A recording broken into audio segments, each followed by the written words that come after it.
Une guerre physique peut être observée, mais une guerre spirituelle ne peut pas être observée avec les yeux. On ne peut seulement en voir que les conséquences ou les dégâts. Une guerre physique se passe dans un lieu précis, on utilise des armes, des stratégies et forces humaines. Et pour se défendre, il y aura toujours l'intervention des armes humaines pour combattre l'ennemi.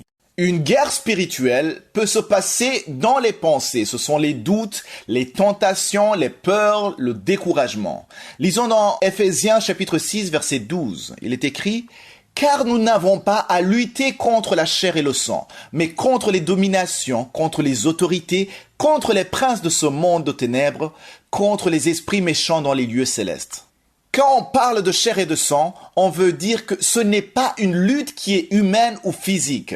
Il s'agit d'une guerre spirituelle, une guerre qu'on n'observe pas avec les yeux, une guerre qui ne se combat pas avec les armes humaines ou les armes charnelles. Et cette guerre, elle se passe tous les jours. Il n'y a aucun jour où tu peux te réveiller et espérer que le diable est en congé, ou encore que les princes de son monde ne sont pas à l'œuvre. C'est pour cela qu'il faut préparer la journée. C'est pour cela que tu ne peux pas te confier en tes propres capacités seulement.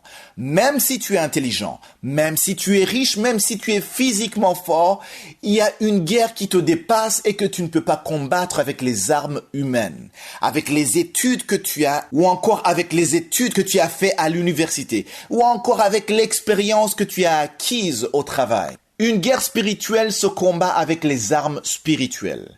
Chaque matin, quand tu sors de chez toi, tu dois faire face aux dominations et princes de ce monde, aux esprits méchants que tu ne vois pas avec les yeux et surtout dont tu n'as aucune conscience qu'ils sont là pour te combattre en tant qu'enfant de Dieu. Comment tu peux espérer vaincre sans Dieu? Comment espérer avoir la victoire sur tout ça sans préparer la journée? Si tu penses qu'avant, sans préparer ta journée, tout se passait bien et qu'il n'y avait aucun problème, tu te trompes. Quand ces ennemis préparent quelque chose contre toi, ça ne se manifeste pas toujours instantanément, parce qu'ils visent à te faire rater ta destinée. Tu peux passer des jours pensant que tout va bien, sans aucun problème, sans aucune inquiétude, même si tu ne prépares pas ta journée, tu ne vois aucune conséquence. Mais le problème, c'est que les conséquences vont venir, tu les verras dans le temps. Mais gloire soit rendue au Père, car je suis et de notre côté. Et l'ennemi est déjà vaincu pour tous ceux qui sont en Jésus-Christ, pour tous ceux qui l'ont accepté comme Seigneur et Sauveur. La préparation de la journée permet à Je suis de manifester sa victoire dans notre vie. Ce n'est pas qu'il vient de vaincre le diable aujourd'hui, mais Jésus l'a vaincu à la croix en ressuscitant des morts. La préparation de la journée est un canal ou un moyen de recevoir chaque jour la victoire qui a été déjà acquise à la croix. En effet, on lui laisse la place pour nous diriger, pour nous protéger, pour nous guider conformément à son plan chaque jour de notre vie.